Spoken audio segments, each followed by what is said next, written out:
These things become known, said Poirot. There is always a pretty formidable crowd on the track of jewels such as these. A spasm distorted the other's face. "I'll remember," he said brokenly, "a joke I made to Ruth when I gave them to her. I told her not to take them to the Riviera with her, as I could not afford to have her robbed and murdered for the sake of the jewels. My God! The things one says, never dreaming or knowing they will come true." There was a sympathetic silence, detached manner. And then Poirot spoke in a "let us arrange our facts with order and precision. According to our present theory, this is how they run. The Comte de la Roche knows of your purchase of these jewels. By an easy stratagem he induces Madame Kettering to bring the stones with her. He, then, is the man Mason saw in the train at Paris. The other three nodded in agreement. Madame is surprised to see him, but she deals with the situation promptly. Mason is got out of the way, a dinner basket is ordered. We know from the conductor that he made up the berth for the first compartment, that he did not go into the second compartment, and that a man could quite well have been concealed from him. So far the Comte would have been hidden to a marvel. No one knows of his presence on the train except Madame. He has been careful that the maid did not see his face. All that she could say is that he was tall and dark. It is all most conveniently vague. They are alone, and the train rushes through the night. There would be no outcry, no struggle, for the man is, so she thinks, her lover. He turned gently to Van Aldine. "Death, monsieur, must have been almost instantaneous. We will pass over that quickly." The Comte takes the jewel case which lies ready to his hand. Shortly afterwards the train draws into Lyons. M. Courage nodded his approval. "Precisely." The conductor descends. "It would be easy for our man to leave the train unseen, it would be easy to catch a train back to Paris or anywhere he pleases. And the crime would be put down as an ordinary train robbery. But for the letter found in Madame's bag, the Comte would not have been mentioned. It was an oversight on his part not to search that bag," declared the commissary. "Without doubt he thought she had destroyed that letter. It was, pardon me, monsieur, it was an indiscretion of the first water to keep it." "And yet," murmured Poirot, "might have foreseen." "It was an indiscretion the Comte, you mean." "I mean we are all agreed on one point, and that is that the Comte de la Roche knows one subject fond, women. How was it that, knowing women as he does, he did not foresee that Madame would have kept that letter?" "Yes, yes," said the examining magistrate doubtfully, "there is something in what you say. But at such times, you understand, a man is not master of himself. He does not reason calmly. Mon Dieu," he added, with feeling, "if our criminals kept their heads and acted with intelligence, how should we capture them?" Poirot smiled to himself. "It seems to me a clear case," said the other, "but a difficult one to prove.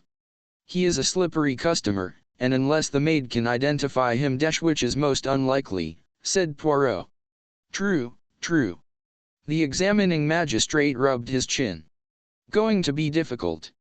"If he did indeed commit the crime interrupted. "If, you say if." "Yes, Monsieur le Juge, I say if," began Poirot. It is cause the other looked at him sharply. "You are right," he said at last, "we go too fast. It is possible that the Comte may have an alibi. Then we should look foolish." "Ah, par exemple," replied Poirot, "that is of no importance whatever. Naturally, if he committed the crime he will have an alibi. A man with the Comte's experience does not neglect to take precautions." "No, I said if for a very different reason." "And what was that?"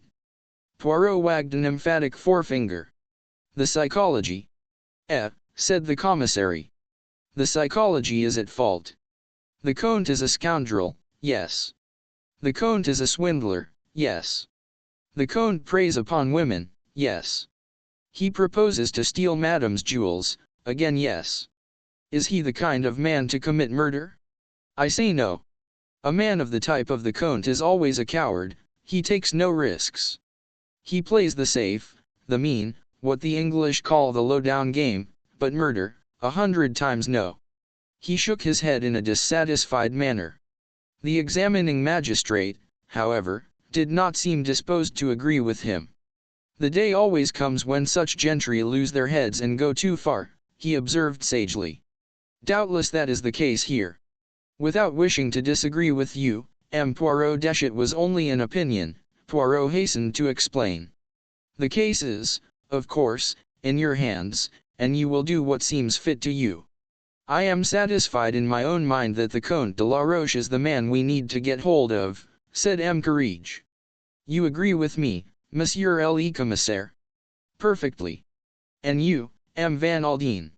Yes, said the millionaire. Villain, no doubt about it, the man is a thorough paced. It will be difficult to lay hands on him, I am afraid, said the magistrate, but we shall do our best. Telegraphed instructions shall go out at once. Permit me to assist you, difficulty, said Poirot. There need be no. The others stared at him. The little man smiled beamingly back at them. It is my business to know things, he explained. The Comte is a man of intelligence. He is at present at a villa he has leased, the Villa Marina at Antibes. Chapter 16. Poirot discusses the case. Everybody looked respectfully at Poirot. Undoubtedly the little man had scored heavily. The commissary laughed, on a rather hollow note. You teach us all our business, he cried. M. Poirot knows more than the police. Poirot gazed complacently at the ceiling, adopting a mock-modest air. What will you? It is my little hobby, he murmured, to know things. Naturally I have the time to indulge it. I am not overburdened with affairs. Ah, said the commissary, shaking his head portentously. As for he made an exaggerated gesture to represent the cares that lay on his shoulders. Poirot turned suddenly to Van Aldine. You agree, monsieur, with this view? You feel certain that the Comte de la Roche is the murderer? Why, it would seem so, yes, certain. Something guarded in the answer made the examining magistrate look at the American curiously. Van Aldine seemed aware of his scrutiny and made an effort as though to shake off some preoccupation. What about my son-in-law? He asked. You have acquainted him with the news? He is in Nice, I understand. Certainly, monsieur. The commissary murmured very discreetly, hesitated, and then, you are doubtless aware, M. Van Aldine, that M. Kettering was also one of the passengers on the blue train that night. The millionaire nodded. Heard it just before I left London, he vouchsafed laconically. He tells us, continued the commissary, that he had no idea his wife was traveling on the train. I'll bet he hadn't, said Van Aldine grimly. It would have been rather a nasty shock to him if he'd come across her on it. The three men looked at him questioningly. I'm not going to mince matters, said Van Aldine savagely. No one knows what my poor girl has had to put up with. Derek Kettering wasn't alone. He had a lady with him. Myriel, the dancer. M. Courage and the commissary looked at each other and nodded as though confirming some previous conversation. M. Courage leaned back in his chair, joined his hands, and fixed his eyes on the ceiling. Ah, he murmured again. One wondered. He coughed. One has heard rumors. The lady, said M. Cause, is very notorious. And also, murmured Poirot softly, very expensive. Van Aldine had gone very red in the face. He leaned forward and hit the table a bang with his fist. See here, he cried, my son-in-law is a demmed scoundrel. He glared at them, looking from one face to another. Oh, I know, he went on. Good looks and a charming, easy manner. It took me in once upon a time. I suppose he pretended to be broken-hearted when you broke the news to him, that is, if he didn't know it already. Oh, it came as a overwhelmed, complete surprise to him. He was, darned young hypocrite, said Van Aldine. Simulated great grief, I suppose. And no, said the commissary cautiously. That M. Courage. L would not quite say. The magistrate brought the tips of his fingers together, and half closed his eyes. Shock, bewilderment, horror, these things, yes, he declared judicially. Great sorrow, no, I should not say that. Hercule Poirot spoke once more. Permit me to ask, M. Van Aldine, does M. death of his wife Kettering benefit by he benefits to the tune of a couple of millions, said Van Aldine. Dollars. Pounds. I settled that sum on Ruth absolutely on her marriage. She made no will and leaves no children, so the money will go to her husband, whom she was on the point of divorcing, murmured Poirot. Ah yes, precisement. The commissary turned and looked sharply at him. Do you mean he began. I'll mean nothing, said Poirot. I'll arrange the facts, that is all. Van Aldine stared at him with awakening interest. The little man rose to his feet. I do not think I can be of any further service to you, Mlle Jug, he said politely, bowing to M. Courage. You will keep me informed of the course of events? It will be a kindness. But certainly, most certainly. Van Aldine rose also. You don't want me any more at present? No, monsieur, moment, we have all the information we need for then I will walk a little way with M. Poirot. That is, if he does not object. Enchanted, monsieur, said the little man, with a bow. Van Aldine lighted a large cigar, having offered one to Poirot, who declined it, and lit one of his own tiny cigarettes. A man of great strength of character, Van Aldine already appeared to be his everyday, normal self once more. After strolling along for a minute or two in silence, the millionaire spoke. I'll take it, M. Poirot, that you no longer exercise your profession. That is so, monsieur. I enjoy the world. Yet you are assisting the police in this affair. Monsieur, if a doctor walks along the street and an accident happens, does he say, I'll have retired from my profession, I will continue my walk, when there is someone bleeding to death at his feet? If I had been already in Nice, and the police had sent to me and asked me to assist them, I should have refused. But this affair, the god thrust it upon me. You were on the spot, said Van Aldine, examined the compartment, did you not, thoughtfully? You Poirot nodded. Doubtless you found things that were, shall we say, suggestive to you. Perhaps, said Poirot. I hope you see what I am leading up to, said Van Aldine. It seems to me that the case against this Comte de la Roche is perfectly clear, but I am not a fool. I have been watching you for this last hour or so, and I realize that for some reason of your own you don't agree with that theory. Poirot shrugged his shoulders. Elle may be wrong. So we come to the favor I want to ask you. Will you act in this matter for me? For you personally? That was my meaning. Poirot was silent for a moment or two. Then he said, you realize what you are asking? I'll guess so, said Van Aldine. Very well, said Poirot. I'll accept. But in that case, frank answers to my questions. Why, certainly. That is understood. I must have Poirot's manner changed. Businesslike. Daughter to bring the suit. Yes. When? He became suddenly brusque and, this question of a divorce, he said. It was you who advised her, about 10 days ago. I had had a letter from her complaining of her husband's behavior, and I put it to her very strongly that divorce was the only remedy. In what way did she complain of his behavior? He was being seen about with a very notorious lady, the one we have been speaking of, Mirelle. The dancer. Aha. And Madame Kettering objected? Was she very devoted to her husband? Elle would not say that, said Van Aldine, hesitating a little. It was not her heart that suffered, it was her pride. Is that what you would say? Yes, I suppose you might put it like that. Elle gathered that the marriage had not been a happy one from the beginning. Derek Kettering is rotten to the core, incapable of making any woman happy, said Van Aldine. He is, as you say in England, a bad lot. That is right, is it not? Van Aldine nodded. Très bien. You advise Madame to seek a divorce, she agrees, you consult your solicitors.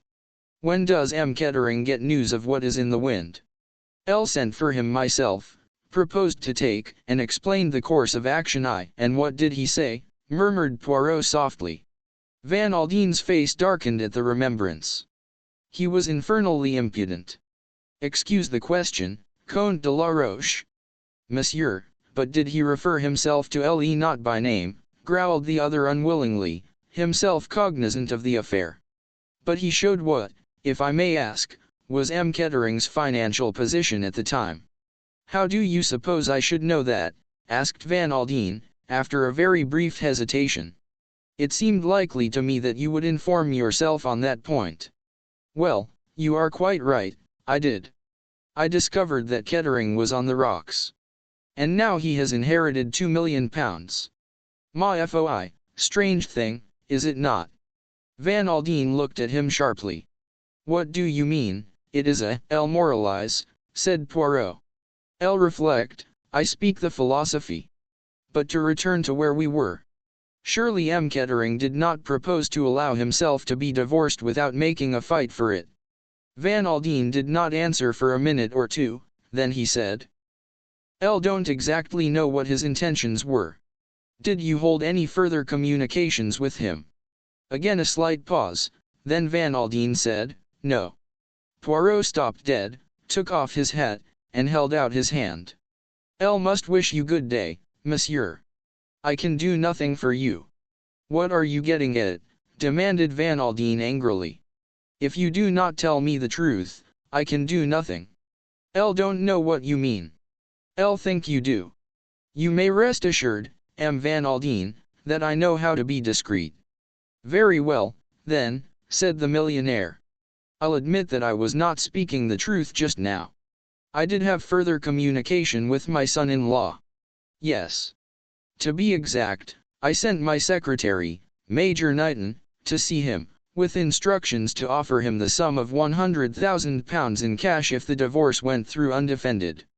A pretty sum of money, said Poirot appreciatively, and the answer of Monsieur, your son-in-law. He sent back word that I could go to hell, replied the millionaire succinctly. Ah, said Poirot. He betrayed no emotion of any kind. At the moment he was engaged in methodically recording facts. Monsieur Kettering has told the police that he neither saw nor spoke to his wife on the journey from England. Are you inclined to believe that statement, monsieur? Yes, I am, said Van Aldine. He would take particular pains to keep out of her way, I should say. Why? Because he had got that woman with him. Myrrell. Yes. How did you come to know that fact? A man of mine, whom I had put on to watch him, that they had both left by that train, reported to me. I see, said Poirot. In that case, as you said before, he would not be likely to attempt to hold any communication with Madame Kettering. The little man fell silent for some time. Van Aldine did not interrupt his meditation. Chapter 17. An aristocratic gentleman. You have been to the Riviera before, Georges, said Poirot to his valet the following morning. George was an intensely English, rather wooden-faced individual. Yes, sir. I was here 2 years ago when I was in the service of Lord Edward Frampton. And today, murmured his master, Poirot. How one mounts in the world. You are here with Hercule. The valet made no reply to this observation. After a suitable pause he asked, the brown lounge suit, sir? The wind is somewhat chilly today. There is a grease spot on the waistcoat, objected Poirot. A morceau of filet de sole à la Jeanette alighted there when I was lunching at the Ritz last Tuesday. There is no spot there now, sir, said George reproachfully. I have removed it. Très bien, said Poirot. I am pleased with you, Georges. Thank you, sir. There was a pause, and then Poirot murmured dreamily, supposing, my good Georges, that you had been born in the same social sphere as your late master, Lord Edward Frampton, that, penniless yourself, you had married an extremely wealthy wife, but that wife proposed to divorce you, with excellent reasons, what would you do about it? I should endeavor, sir, replied George, her mind. By peaceful or by forcible methods. George looked shocked. To make her change, you will excuse me, sir, he said, but a gentleman of the aristocracy would not behave like a Whitechapel coster. He would not do anything low. Would he not, Georges? I wonder now? Perhaps you are right. There was a knock on the door. George went to it and opened it a discreet inch or two. A low murmured colloquy went on, and then the valet returned to Poirot. "A note, sir." Poirot took it. It was from M. Cos, the commissary of police. "We are about to interrogate the Comte de la Roche. The Duc d'Instruction begs that you will be present. Quickly, my suit, Georges. I must hasten myself." A quarter of an hour later, spick and span in his brown suit, Poirot entered the examining magistrate's room. M. Cos was already there, and both he and M. Courage greeted Poirot with polite empressement. "The affair is somewhat discouraging," murmured M. Cos. "It appears that the Comte arrived in Nice the day before the murder." "If that is true, it will settle your affair nicely for you," responded Poirot. M. Courage cleared his throat.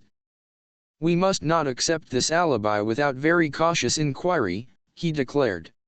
He struck the bell upon the table with his hand. In another minute a tall dark man, exquisitely dressed, with a somewhat haughty cast of countenance, entered the room. So very aristocratic looking was the Count, that it would have seemed sheer heresy even to whisper that his father had been an obscure corn chandler in Nantes, which, as a matter of fact, was the case. Looking at him, one would have been prepared to swear that innumerable ancestors of his must have perished by the guillotine in the French Revolution. "I am here, gentlemen," said the Count haughtily. "May I ask why you wish to see me?" "Pray be seated, Monsieur le Comte," said the examining magistrate politely. "It is the affair of the death of Madame Kettering that we are investigating." "The death of Madame Kettering? I do not understand." "You were, acquainted with the lady, I believe, Monsieur le Comte." "Certainly I was acquainted with her. What has that to do with the matter?" Sticking an eyeglass in his eye, he looked coldly round the room, his glance resting longest on Poirot, who was gazing at him with a kind of simple, innocent admiration which was most pleasing to the Count's vanity. Cleared his throat. M. Courage leaned back in his chair and, "You do not perhaps know, Monsieur le Comte he paused, "that Madame Kettering was murdered." "Murdered? Mon Dieu, how terrible!" The surprise and the sorrow were excellently done, so well done, indeed, as to seem wholly natural. "Madame Kettering was strangled between Paris and Lyons," continued M. Courage, "and her jewels were stolen." "It is iniquitous," cried the Count warmly. "The police should do something about these train bandits. Nowadays no one is safe." "In Madame's handbag," continued the judge, "we found a letter to her from you. She had, it seemed, arranged to meet you." The Count shrugged his shoulders and spread out his hands. "Of what use are concealments?" he said frankly. "We are all men of the world. Privately and between ourselves, I admit the affair." "You met her in Paris and traveled down with her, I believe," said M. Courage. "That was the original arrangement, but by Madame's wish it was changed. I was to meet her at Hyères." "You did not meet her on the train at the Gare de Lyon on the evening of the 14th. On the contrary, I arrived in Nice on the morning of that day, so what you suggest is impossible." Quite so," said M. Courage. "As a matter of fact, you would perhaps give me an account of your movements during the evening and night of the 14th. The Count reflected for a minute. "I dined in Monte Carlo at the Café de Paris. Afterwards I went to the Le Sporting. I won a few thousand francs." He shrugged his shoulders. "I returned home at perhaps 1 o'clock." "Pardon me, monsieur, but how did you return home?" "In my own two-seater car." "No one was with you?" "No one." "You could produce witnesses in support of this statement?" "Doubtless many of my friends saw me there that evening." "I dined alone." "Your servant admitted you on your return to your villa?" "I let myself in with my own latchkey." "Ah," murmured the magistrate. Again he struck the bell on the table with his hand. Opened, and a messenger appeared. "Bring in the maid, Mason," said M. Courage. "Very good, Monsieur le Juge." Ada Mason was brought in. "The door, will you be so good, mademoiselle, as to look at this gentleman? To the best of your ability, was it he who entered your mistress's compartment in Paris?" The woman looked long and searchingly at the Count, who was, Poirot fancied, rather uneasy under this scrutiny.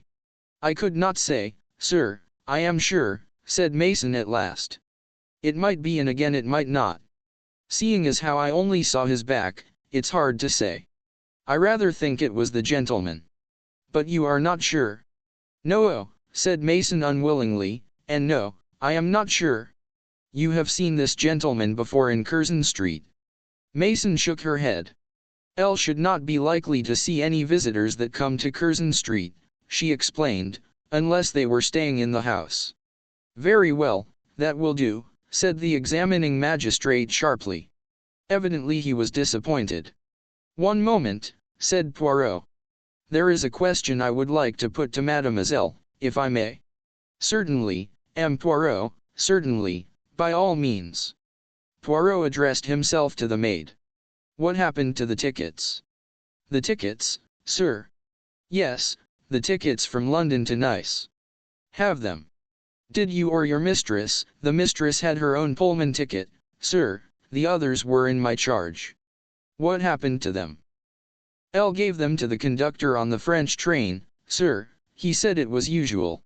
"I hope I did right, sir." "Oh, quite right, quite right. A mere matter of detail." Both Cos and the examining magistrate looked at him curiously.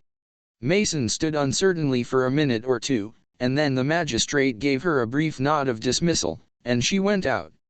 Poirot scribbled something on a scrap of paper and handed it across to Courage. The latter read it and his brow cleared. "Well, gentlemen," demanded the Count haughtily, "am I to be detained further?" "Assuredly not, assuredly not," Courage hastened to say, with a great deal of amiability. "Everything is now cleared up as regards your own position in this affair. Naturally, in view of Madame's letter, we were bound to question you." The Count rose, picked up his handsome stick from the corner, and, with rather a curt bow, left the room. "And that is that," said Courage. "You were quite right, Poirot, much better to let him feel he is not suspected. 2 of my men will shadow him night and day, and at the same time we will go into the question of the alibi. It seems to me rather, a fluid one." "Possibly," agreed Poirot thoughtfully. "Elle asked Kettering to come here this morning," continued the magistrate, "though really I doubt if we have much to ask him, but there are 1 or 2 suspicious circumstances " He paused, rubbing his nose. "Such as?" asked Poirot. "Well," the magistrate coughed, "this lady with whom he is said to be traveling, Mademoiselle Mirel. She is staying at one hotel and he at another. That strikes me, as rather odd." "It looks," said Cos, "as though they were being careful." "Exactly," said Courage triumphantly, "and what should they have to be careful about?" "An excess of caution is suspicious," said Poirot. "Precisement.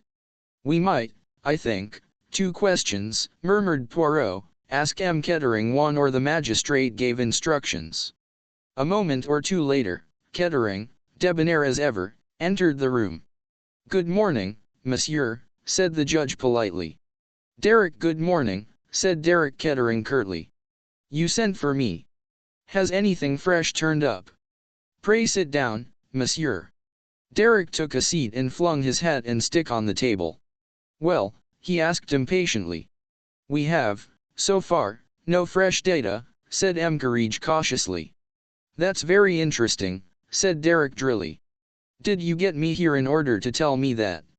"We naturally thought, monsieur, that you would like to be informed of the progress of the case," said the magistrate severely. "Even if the progress was non-existent. We also wished to ask you a few questions." "Ask away." "You are quite sure that you neither saw nor spoke with your wife on the train?" "I've answered that already." "I did not." "You had, no doubt, your reasons." Derek stared at him suspiciously. "Elle did not know she was on the train," he explained, spacing his words elaborately, as though to someone dull of intellect. "That is what you say?" "Yes," murmured Courage. A frown suffused Derek's face. "Elle should like to know what you're driving at." "Do you know what I think, Courage?" "What do you think, monsieur?" I think the French police are vastly overrated. Surely you must have some data as to these gangs of train robbers. It's outrageous that such a thing could happen on a train that looks like that, and that the French police should be helpless to deal with the matter. We are dealing with it, monsieur, never fear. Madame Kettering, I understand, did not leave a will, interposed Poirot suddenly. His fingertips were joined together, and he was looking intently at the ceiling. I don't think she ever made one, said Kettering. Why? It is a very pretty little fortune that you inherit there, said Poirot, a very pretty little fortune. Although his eyes were still on the ceiling, he managed to see the dark flush that rose to Derek Kettering's face. What do you mean, and who are you? Poirot gently uncrossed his knees, withdrew his gaze from the ceiling, and looked the young man full in the face. My name is Hercule Poirot, he said quietly, and I am probably the greatest detective in the world. You are quite sure that you did not see or speak to your wife on that train? What are you getting at? Do you mean to insinuate that I killed her? He laughed suddenly. I mustn't lose my temper, it's too palpably absurd. Why, if I killed her I should have had no need to steal her jewels, would I? That is true, murmured Poirot, with a rather crestfallen air. I did not think of that. If ever there were a clear case of murder and robbery, this is it, said Derek Kettering. Poor Ruth, it was those demmed rubies did for her. It must have got about she had them with her. There has been murder done for those same stones before now, I believe. Poirot sat up suddenly in his chair. A very faint green light glowed in his eyes. He looked extraordinarily like a sleek, well-fed cat. One more question, M. Kettering, he said. Will you give me the date when you last saw your wife? Let me see, Kettering reflected. It must have been yes, over 3 weeks ago. I am afraid I can't give you the date exactly. No matter, said Poirot drily, that is all I wanted to know. Well, said Derek Kettering impatiently, anything further? He looked towards M. Carriage. The latter sought inspiration from Poirot, and received it in a very faint shake of the head. No, M. Kettering, he said politely, no, I do not think we need trouble you any further. I wish you good morning. Good morning, said Kettering. He went out, banging the door behind him. Poirot leaned forward and spoke sharply, as soon as the young man was out of the room. Tell me, he said peremptorily, when did you speak of these rubies to M. Kettering? I have not spoken of them, said M. Carriage. It was only yesterday afternoon that we learnt about them from M. Van Aldine. Yes, but there was a mention of them in the Count's letter. M. Carriage looked pained. Naturally I did not speak of that letter to M. Kettering, he said in a shocked voice. It would have been most indiscreet at the present juncture of affairs. Poirot leaned forward and tapped the table. Then how did he know about them? He demanded softly. Madame could not have told him, for he has not seen her for 3 weeks. It seems unlikely that either M. Van Aldine or his secretary would have mentioned them. Their interviews with him have been on entirely different lines, and there has not been any hint or reference to them in the newspapers.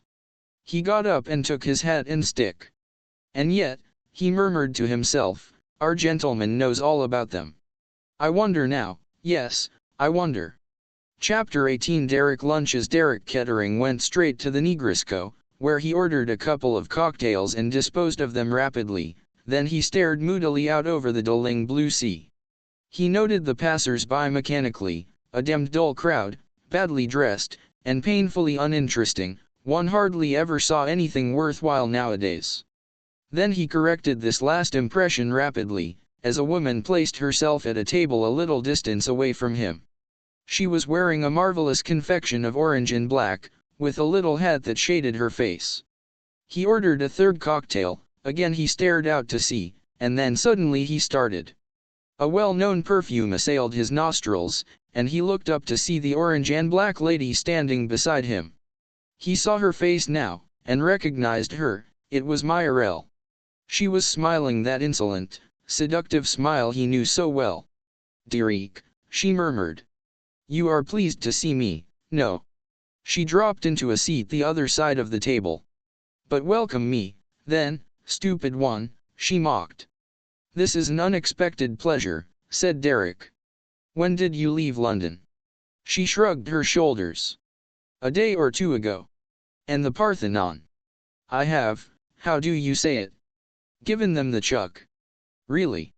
You are not very amiable, Derek. Do you expect me to be? Myrell lit a cigarette and puffed at it for a few minutes before saying, you think, perhaps, that it is not prudent so soon. Derek stared at her, then he shrugged his shoulders, and remarked formally, you are lunching here. Mais oui. I am lunching with you.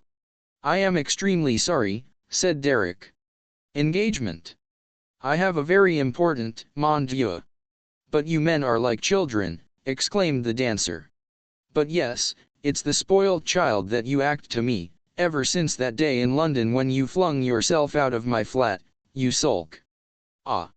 Mais c'est ennui. My dear girl, said Derek, I really don't know what you are talking about. We agreed in London that rats desert a sinking ship, that is all that there is to be said. In spite of his careless words, his face looked haggard and strained. Myrell leaned forward suddenly. You cannot deceive me, she murmured. You have done for me. No, I know what. He looked up at her sharply. Arrested his attention. She nodded her head at him. Some undercurrent in her voice. Have no fear, I am discreet. You are magnificent. You have a superb courage, but, all the same, it was I who gave you the idea that day, when I said to you in London that accidents sometimes happened. And you are not in danger? The police do not suspect you. What the devil dash, hush. She held up a slim olive hand with one big emerald on the little finger. You are right, I should not have spoken in so a public place. We will not speak of the matter again, but our troubles are ended, our life together will be wonderful, wonderful. Derek laughed suddenly, a harsh, disagreeable laugh. So the rats come back, do they? 2 million makes a difference, of course it does. I ought to have known that. He laughed again. You will help me to spend that 2 million, won't you, Myrell? You know how, no woman better. He laughed again. Hush, cried the dancer. What is the matter with you, Derek? See, people are turning to stare at you. Me? I will tell you what is the matter. Myrell. Do you hear? Finished? I have finished with you. Myrell did not take it as he expected her to do. She looked at him for a minute or two, and then she smiled softly. But what a child. You are angry, you are sore, and all because I am practical. Did I not always tell you that I adored you? She leaned forward. But I know you, Derek. Look at me. See, it is Myrell who speaks to you. You cannot live without her, you know it. I loved you before, I will love you 100 times more now. I will make life wonderful for you, but wonderful. There is no one like Myrell. Her eyes burned into his. She saw him grow pale and draw in his breath, and she smiled to herself contentedly. She knew her own magic and power over men. That is settled, she said softly, and gave a little laugh. And now, Derek, will you give me lunch? No. He drew in his breath sharply and rose to his feet. I am sorry, but I told you, I have got an engagement. You are lunching with someone else? Bah. I don't believe it. I am lunching with that lady over there. He crossed abruptly to where a lady in white had just come up the steps. He addressed her a little breathlessly. Miss Grey, will you have lunch with me? You met me at Lady Tamplin's, if you remember. Catherine looked at him for a minute or so with those thoughtful grey eyes that said so much. Thank you, she said, after a moment's pause, Elle should like to very much. Chapter 19 An unexpected visitor. The Comte de la Roche had just finished déjeuner, consisting of an omelette fines herbes, an entrecôte béarnaise, and a Savarin au rhum. Wiping his fine black moustache delicately with his table napkin, the Comte rose from the table. He passed through the salon of the villa, noting with appreciation the few objets d'art which were carelessly scattered about. The Louis XV snuff box, The satin shoe worn by Marie Antoinette, and the other historic trifles were part of the Comte's mise en scene. They were, he would explain to his fair visitors, heirlooms in his family. Passing through onto the terrace, the Comte looked out on the Mediterranean with an unseeing eye. He was in no mood for appreciating the beauties of scenery. A fully matured scheme had been rudely brought to naught, and his plans had to be cast afresh.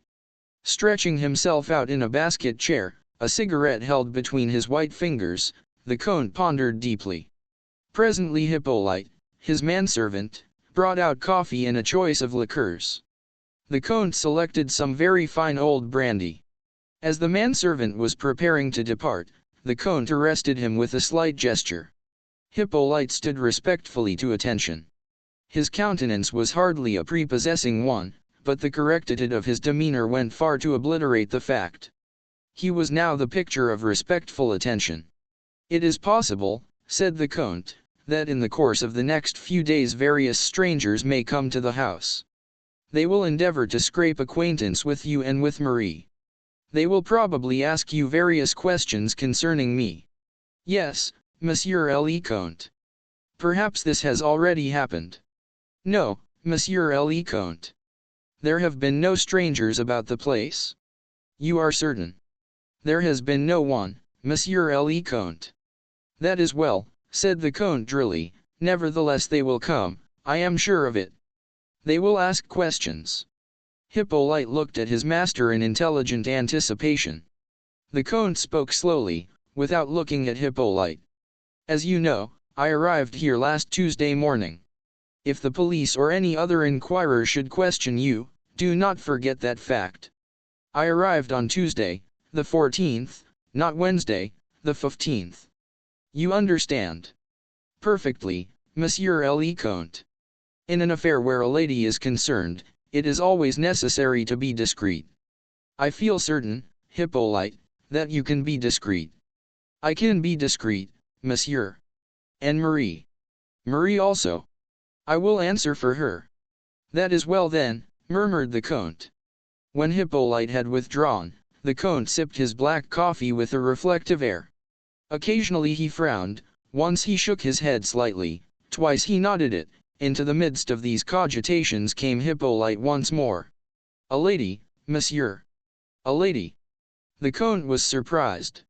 Not that a visit from a lady was an unusual thing at the Villa Marina, but at this particular moment the Comte could not think who the lady was likely to be. "She is, I think, a lady not known to monsieur," murmured the valet helpfully. The Comte was more and more intrigued. "Show her out here," he commanded. A moment later a marvelous vision in orange and black stepped out on the terrace, accompanied by a strong perfume of exotic blossoms. "Monsieur le Comte de la Roche." "At your service, mademoiselle," said the Comte, bowing. "My name is Myriel. You may have heard of me." "Ah, indeed, mademoiselle, but who has not been enchanted by the dancing of Mademoiselle Myriel? Exquisite." The dancer acknowledged this compliment mechanical smile. "With a brief, 'My descent upon you is unceremonious,'" she began. "But seat yourself, I beg of you, mademoiselle," cried the Comte, bringing forward a chair. Behind the gallantry of his manner he was observing her narrowly. There were very few things that the Comte did not know about women. True, his experience had not lain much in ladies of Myriel's class, who were themselves predatory. He and the dancer were, in a sense, birds of a feather.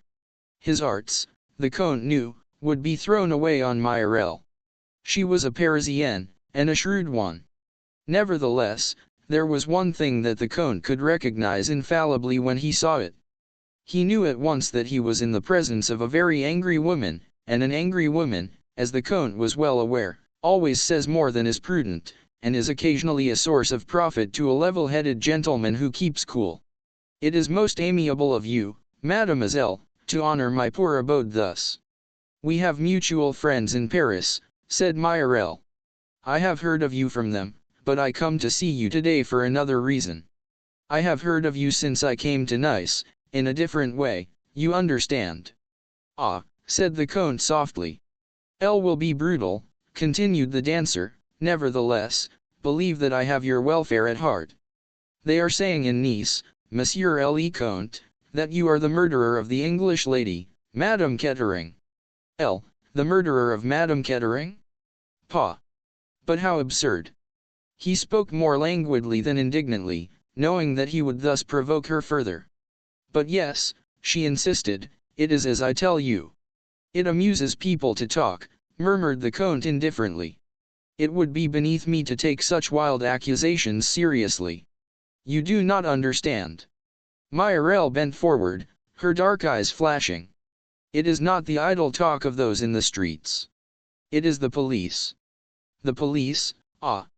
The Comte sat up, alert once more. Myriel nodded her head vigorously several times. Yes, yes. You comprehend me, I have friends everywhere. The prefect himself. She left the sentence unfinished, with an eloquent shrug of the shoulders.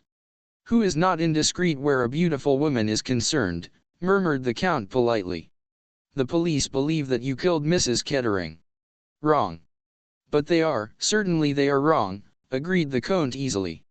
You say that, but you do not know the truth. I do. The Comte looked at her curiously. You know who killed Madame Kettering? Is that what you would say, mademoiselle? Myriel nodded vehemently. Yes. Who was it? Asked the Comte sharply. Her husband. She bent nearer to the Comte, speaking in a low voice that vibrated with anger and excitement. It was her husband who killed her. The Comte leaned back in his chair. His face was a mask.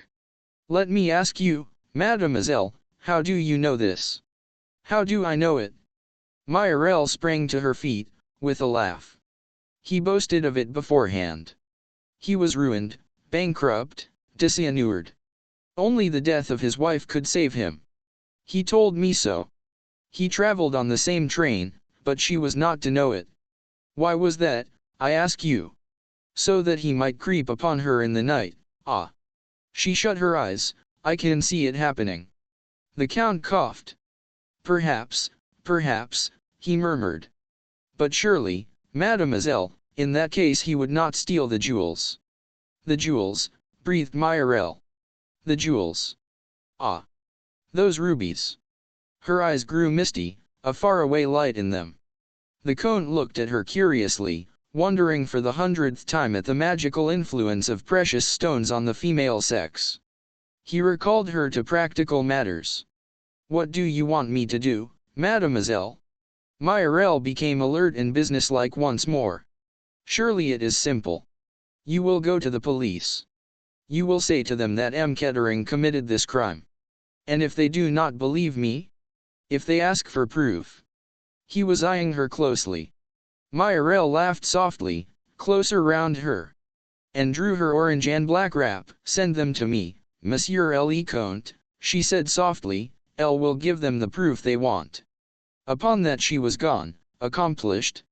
An impetuous whirlwind, her errand. The Comte looked after her, his eyebrows delicately raised. She is in a fury, he murmured. What has happened now to upset her? But she shows her hand too plainly. Does she really believe that Mr. Kettering killed his wife? She would like me to believe it. She would even like the police to believe it. He smiled to himself. He had no intention whatsoever of going to the police. He saw various other possibilities, to judge by smile, an agreeable vista of them. Presently, however, his brow clouded. According to Myriel, was suspected by the police. That might be true or it might not. He. An angry woman of the type of the dancer was not likely to bother about the strict veracity of her statements. On the other hand, she might easily have obtained inside information. In that case, his mouth set grimly, in that case he must take certain precautions. He went into the house and questioned Hippolyte closely once more as to whether any strangers had been to the house. The valet was positive in his assurances that this was not the case. The Comte went up to his bedroom and crossed over to an old bureau that stood against the wall. He let down the lid of this, and his delicate fingers sought a spring at the back of one of the pigeonholes. A secret drawer flew out, in it was a small brown paper package. The Count took this out and weighed it in his hand carefully for a minute or two. Raising his hand to his head, with a slight grimace he pulled out a single hair. This he placed on the lip of the drawer and shut it carefully. Still carrying the small parcel in his hand, he went downstairs and out of the house to the garage, where stood a scarlet two-seater car. 10 minutes later he had taken the road for Monte Carlo. He spent a few hours at the casino, then sauntered out into the town. Presently he re-entered the car and drove off in the direction of Mentone. Earlier in the afternoon he had noticed an inconspicuous gray car some little distance behind him. He noticed it again now. He smiled to himself. The road was climbing steadily upwards. The Count's foot pressed hard on the accelerator.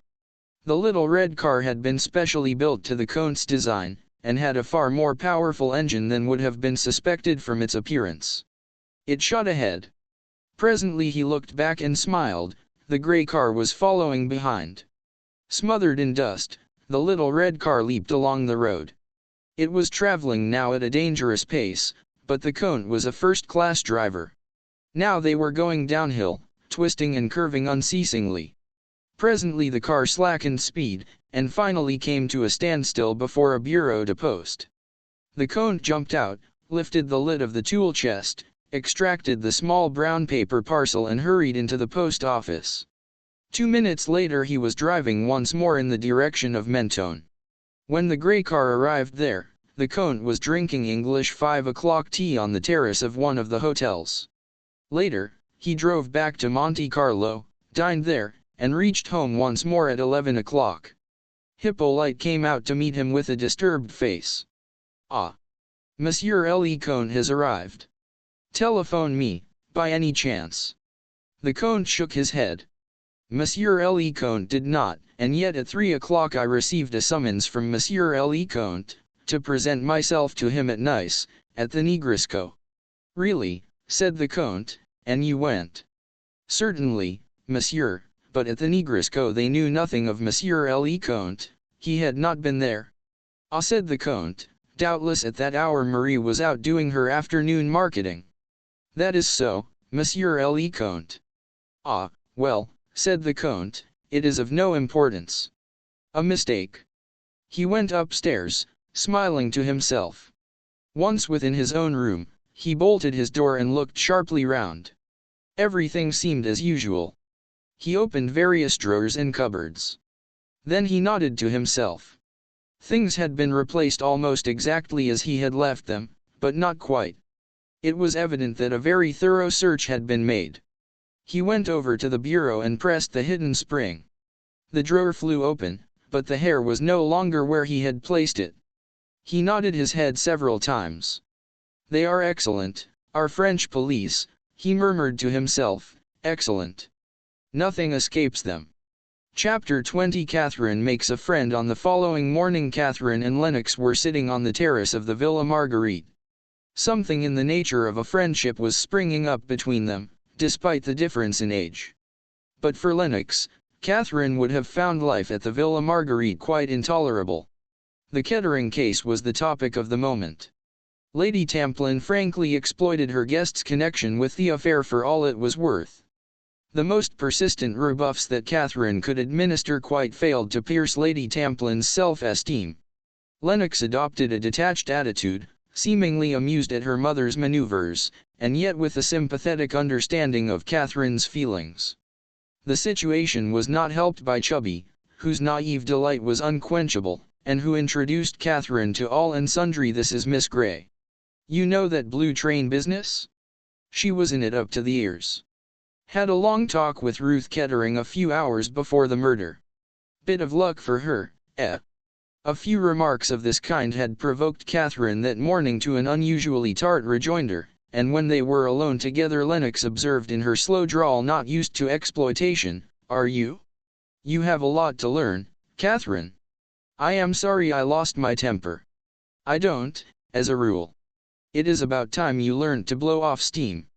Chubby is only an ass, there is no harm in him.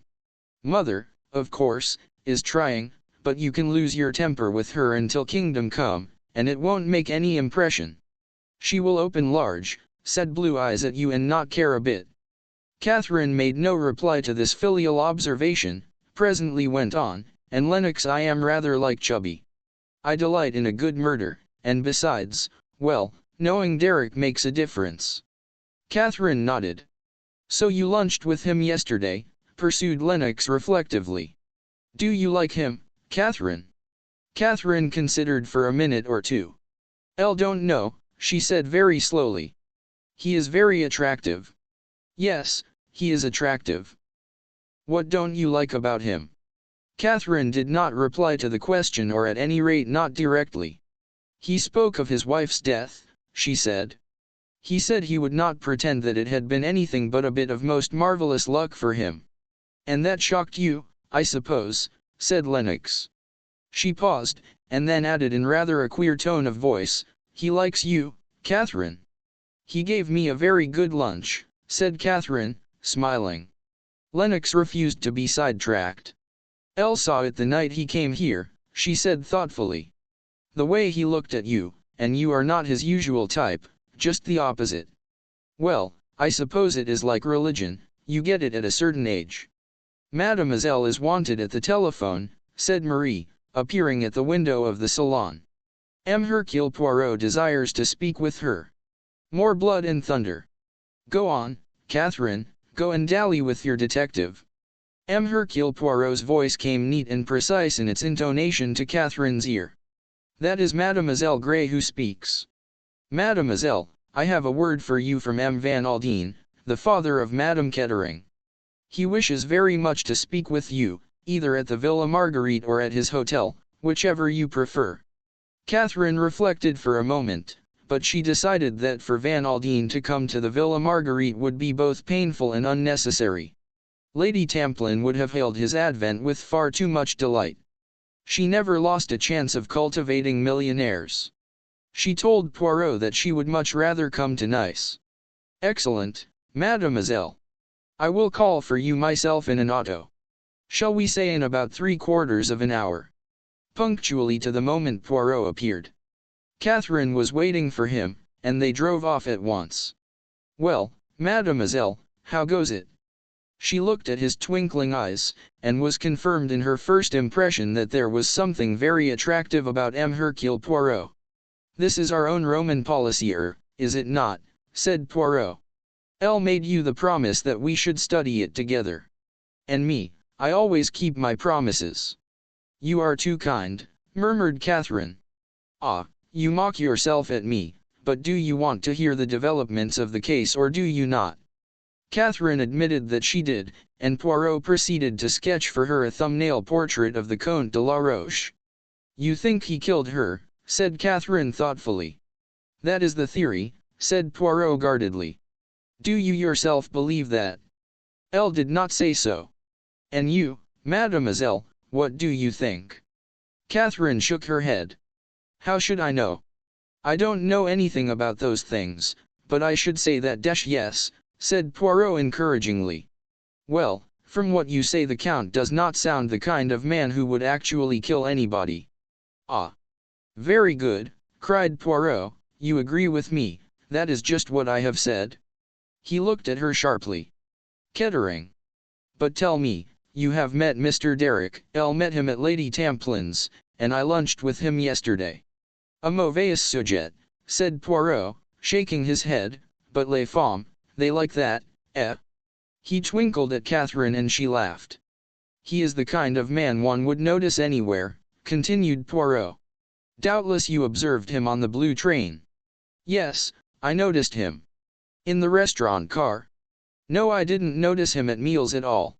I only saw him once, going into his wife's compartment. Poirot nodded. A strange business, he murmured. I'll believe you said you were awake, mademoiselle, and looked out of your window at Lyons? You saw no tall dark man such as the Comte de la Roche leave the train? Catherine shook her head. Elle don't think I saw anyone at all, she said. There was a youngish lad in a cap and overcoat who got out, but I don't think he was leaving the train, only walking up and down the platform. There was a fat Frenchman with a beard, in pajamas, and an overcoat, who wanted a cup of coffee. Otherwise, I think there were only the train attendants. Poirot nodded his head several times. "It is like this, you see," he confided, "the Comte de la Roche has an alibi. An alibi, it is a very pestilential thing, and always open to the gravest suspicion. But here we are." They went straight up to Van Aldine's suite, where they found Knighton. Poirot introduced him to Catherine. After a few commonplaces had been exchanged, Knighton said, "Elle will tell Mr. Van Aldine that Miss Grey is here." He went through a second door into an adjoining room. There was a low murmur of voices, and then Van Aldine came into the room and advanced towards Catherine with outstretched hand, giving her at the same time a shrewd and penetrating glance. "I am pleased to meet you, Miss Grey," he said simply. "I have been wanting very badly to hear what you can tell me about Ruth." The quiet simplicity of the millionaire's manner appealed to Catherine strongly. She felt herself in the presence of a very genuine grief, the more real for its absence of outward sign. He drew forward a chair. "Sit here, will you, and just tell me all about it." Poirot and Knighton retired discreetly into the other room, and Catherine and Van Aldine were left alone together. She found no difficulty in her task. Quite simply and naturally she related her conversation with Ruth Kettering, word for word as nearly as she could. He listened in silence, hand shading his eyes. Leaning back in his chair, with one when she had finished, he said quietly, "Thank you, my dear." They both sat silent for a minute or two. Catherine felt that words of sympathy would be out of place. When the millionaire spoke, it was in a different tone. "I am very grateful to you, Miss Grey.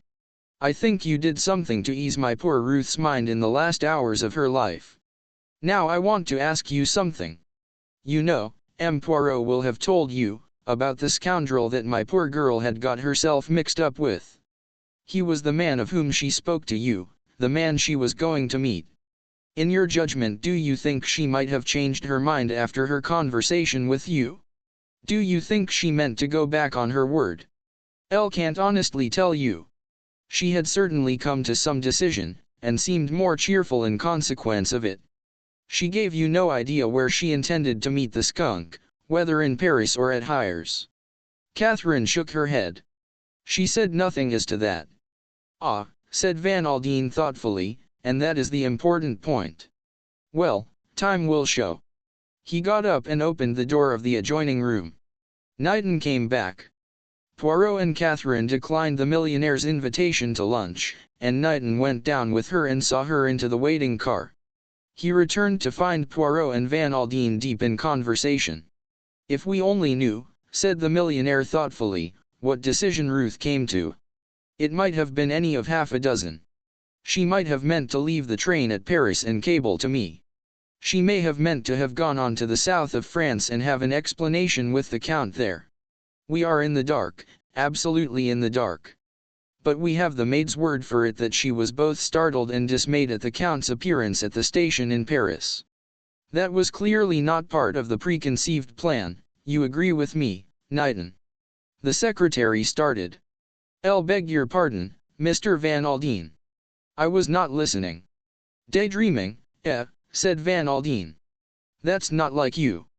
I believe that girl has bowled you over." Knighton blushed. "She is a remarkably nice girl," said Van Aldine thoughtfully, "very nice. Did you happen to notice her eyes?" "Any man," said Knighton, "would be bound to notice her eyes." Chapter 21. At the tennis several days had elapsed.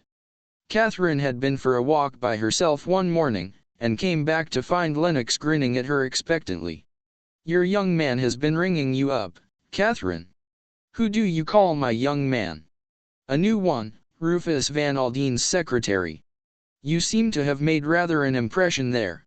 You are becoming a serious breaker of hearts, Catherine. First Derek Kettering, and now this young Knighton. The funny thing is, that I remember him quite well. He was in Mother's War Hospital that she ran out here. I was only a kid of about 8 at the time. Was he badly wounded?" "Shot in the leg, if I remember rightly, rather a nasty business. I think the doctors messed it up a bit. They said he wouldn't limp or anything, but when he left here he was still completely and go on." Lady Tamplin came out and joined them. "Have you been telling Catherine about Major Knighton?" she asked. "Such a dear fellow. Just at first I didn't remember him, one had so many, but now it all comes back." "He was a bit too unimportant to be remembered before," said Lennox. "Now that he is a secretary to an American millionaire, it is a very different matter." "Darling," said Lady Tamplin in her vague reproachful voice. "What did Major Knighton ring up about?" inquired Catherine.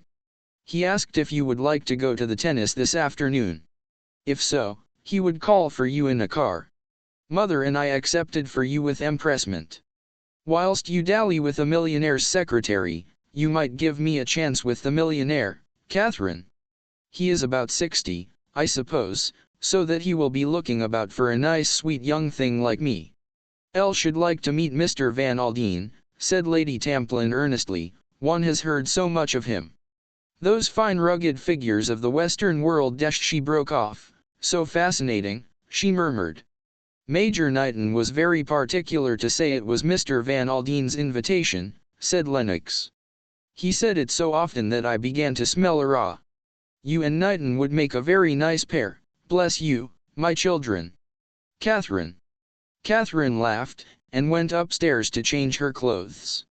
Knighton arrived soon after lunch and endured manfully Lady Tamplin's transports of recognition. When they were driving together towards Cannes, he remarked to Catherine, "Lady Tamplin has changed wonderfully little. In manner or appearance?" "Both. She must be, I suppose, remarkably beautiful woman still." "She is," agreed Catherine. "Well over 40, but she is a—" "I am very glad that you could come today," went on Knighton. "M. Poirot is going to be there also. What an extraordinary little man he is. Do you know him well, Miss Grey?" Catherine shook her head. "Elle met him on the train on the way here. I was reading a detective novel, and I happened to say something about such things not happening in real life. Of course, I had no idea of who he was." "He is a very remarkable person," said Knighton slowly, "and has done some very remarkable things. He has a kind of genius for going to the root of the matter, and right up to the end no one has.